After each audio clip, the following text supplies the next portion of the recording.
Assalamualaikum warahmatullahi wabarakatuh. Kembali lagi di channel Marsha Subiakto.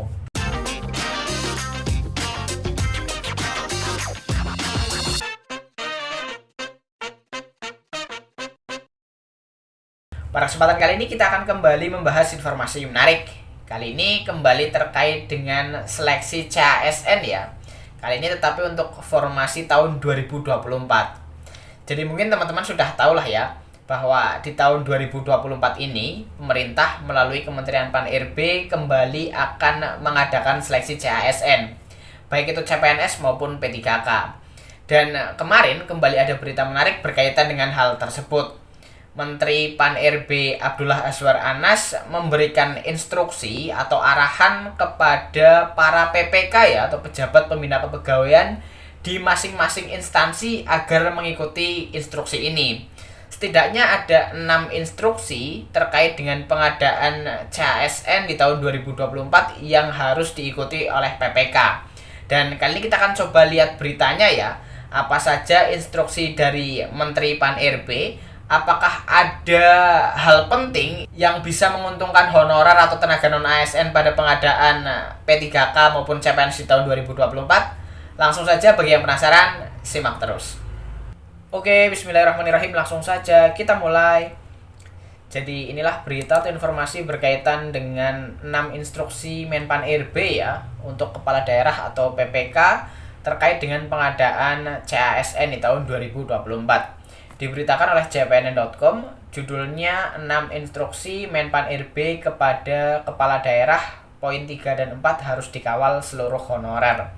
Kita coba bacakan ya.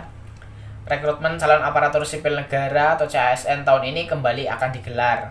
Pengadaan CPNS dan P3K 2024 pun sudah dilaporkan Menteri Pendaya-gunaan Aparatur Negara dan Reformasi Birokrasi Abdullah Azwar Anas kepada Presiden Joko Widodo pada Desember 2023. Bersamaan dengan itu pula, Menpan RB Azwar Anas melayangkan surat edaran kepada kepala daerah maupun pimpinan instansi pusat selaku pejabat pembina kepegawaian atau PPK.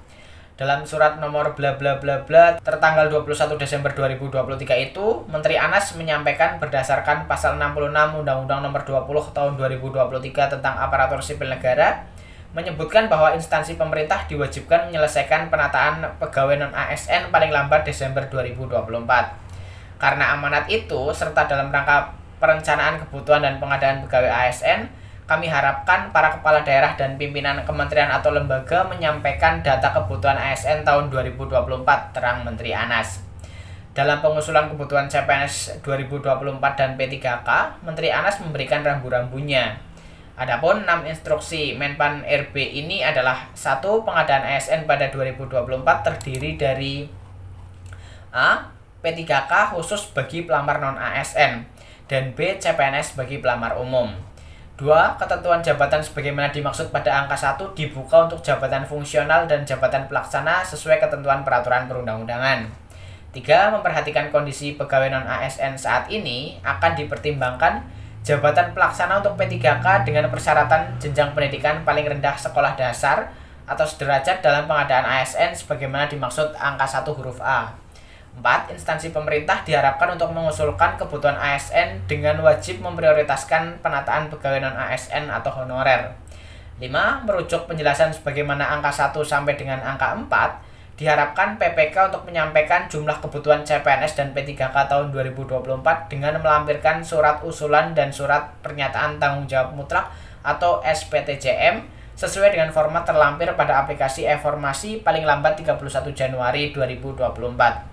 6. Jumlah kebutuhan yang disampaikan pada angka 5 akan menjadi pertimbangan dalam penetapan jumlah kebutuhan ASN tahun 2024. Merespon hal tersebut, Dewan Pembina Forum Honorer K2 Tenaga Teknis Administrasi Indonesia, Nur Baitih, menghimbau kepada seluruh honorer untuk mengawal di setiap daerah. Jangan sampai tertinggal lagi. Honorer diajak untuk melakukan pendekatan persuasif dengan kepala daerah masing-masing agar formasinya dimaksimalkan. Permintaan khusus disampaikan kepada pejabat daerah agar melihat masalah honorer ini dengan hati dan bekerja dengan rasa kemanusiaan. Jangan ada diskriminasi, suka tidak suka sehingga menyebabkan honorer tersisa. Tolong kepala daerah menyampaikan kebutuhan ASN P3K 2024 sesuai dengan instruksi Menpan RB Azwar Anas, ujarnya. Nur juga menghimbau agar Pemda jangan hanya mengirimkan formasi kebutuhan sesuai dengan keinginan kepala daerah sendiri, tetapi dibuat sesuai dengan kebutuhan daerahnya. Tentunya dengan melihat keberadaan honorer di daerahnya juga. Nur meminta daerah tidak mempermasalahkan lagi masalah kualifikasi pendidikan karena Menteri Anas sudah membuka pintu masuk bagi lulusan SMA ke bawah. Jangan ada lagi saling lempar bahwa pemberian kuota formasi itu dari pusat dan sebaliknya pusat bilang usulannya harus dari daerah. Ayo, mohon kerjasamanya yang baik. Insya Allah kami percaya kepala daerah semua bisa amanah dan konsisten menyelesaikan masalah honorer, pungkas Bunda Nur Baitih. Jadi itulah berita atau informasi berkaitan dengan 6 instruksi Menpan RB terkait dengan pengadaan CASN ya, baik itu CPNS maupun P3K di tahun 2024 ini ya. Jelas bahwa di tahun 2024 ini akan kembali dilakukan seleksi P3K khusus ya bagi honorer atau tenaga non ASN dan CPNS bagi pelamar umum. Kemudian disebutkan juga bahwa pelaksanaan seleksi P3K khususnya ya di tahun 2024 ini gunanya untuk menyelesaikan permasalahan honorer karena pada Undang-Undang 20 tahun 2023 atau Undang-Undang ASN yang baru disebutkan bahwa honorer harus sudah selesai maksimal di bulan Desember 2024. Kita tunggu saja ya.